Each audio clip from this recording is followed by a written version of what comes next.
Bien, en este breve videíto quiero acercarme a ustedes para comenzar a pensar en el texto de Detienne, la ambigüedad de la palabra.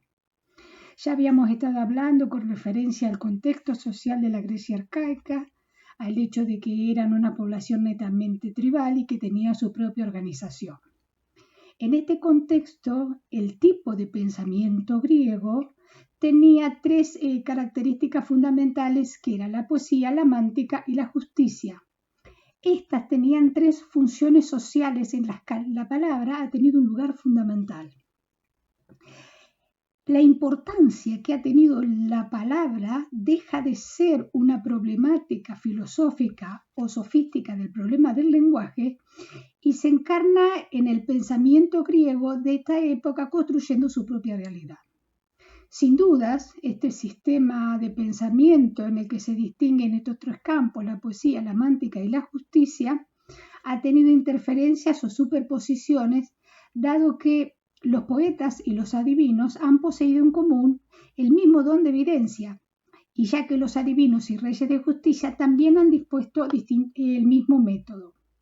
A pesar de todo, estas dificultades que puede traer al campo de la comprensión, los tres, el poeta, el adivino y el rey de justicia, se van a afirmar en ese contexto como maestros de la palabra. ¿Por qué? Porque es una palabra que se define mediante una misma concepción de aletheia. Y acá viene el núcleo de la cuestión significativa de lo que es la palabra aletheia. Aletheia como verdad, aletheia como alusión a lo que es. El hecho de hacer hincapié en la noción de aletheia tiene que ver con no perder de vista las diversas formas de actividad que tenían estas sociedades tribales o incipientes instituciones donde la palabra va a tener un lugar fundamental.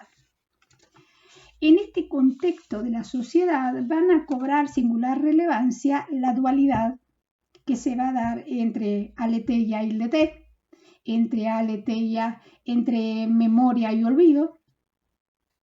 Es decir, estas distintas enunciaciones de la palabra que están íntimamente ligadas entre sí van a dar consistencia esencial para la existencia de una sociedad en un sistema de pensamiento en el que la verdad no es como en tiempo presente un concepto, sino que la misma siempre va a estar asociada al relato litúrgico, a la función de soberanía, como una de las grandes dimensiones que toma esta palabra.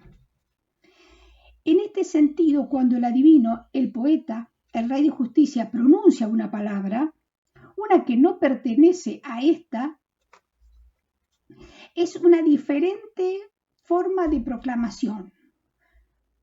Y esta se va a dividir en dos instancias. Una, donde aquel relato se convierte en un espacio negativo y la narración misma se va a cubrir con los velos de las irineas, con la oscuridad, o puede ser también tomada como carites, aquellas palabras que dan luz, que enuncian la gloria y que reconstruyen un relato que puede ser dado en distintas instancias para recuperar aquella circularidad esencial de la palabra en estos contextos.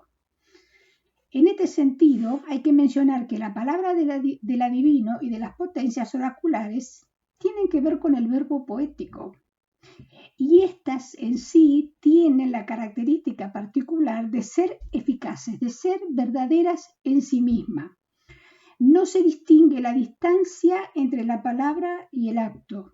Y en este sentido, la palabra mágico-religiosa o mántico-religiosa no va a estar sometida a la temporalidad. Es decir, la palabra en la Grecia arcaica, en esta característica de las sociedades tribales, va a estar sosteniendo una función social y religiosa al mismo tiempo. En este sentido, la memoria va a estar articulada con el olvido, la verdad con el engaño. Es una dualidad que va a tener que ver principalmente con el ejercicio de la justicia, una modalidad de la palabra que va a estar imbricada en una realidad en la que el rey tiene la posibilidad de enunciar una sentencia, como de alabar una hazaña guerrera.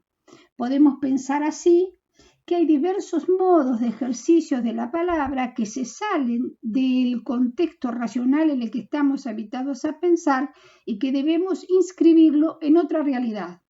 Es difícil de comprender, pero todos son modos de acercamiento a aquello que hemos comenzado a ver al tiempo del mito que nosotros, los formados en filosofía, debemos entender para poder hacer una distinción entre el mito y el logo con unas características que den las secuencias básicas de lo que el pensamiento ha sido.